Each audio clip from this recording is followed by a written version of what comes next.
万歳。万歳。万歳。松田の身長ぐらい手あげる。ちょっと待って。あ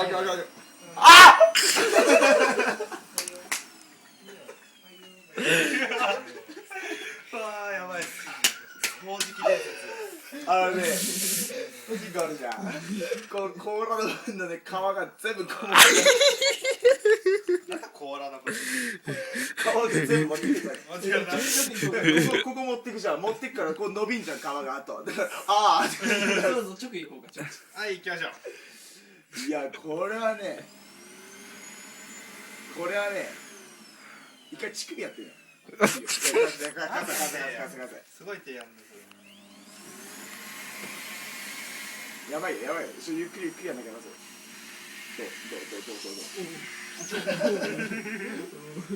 来る。ちっちゃい前。終わった。あれやるぞ。じゃあ右やって右ね。じゃあとりあえずお前乳首なら直でいける。ちょ待って。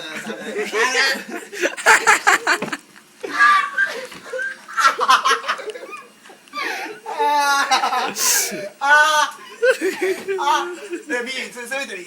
マジ右。あ、こっち？マジ右。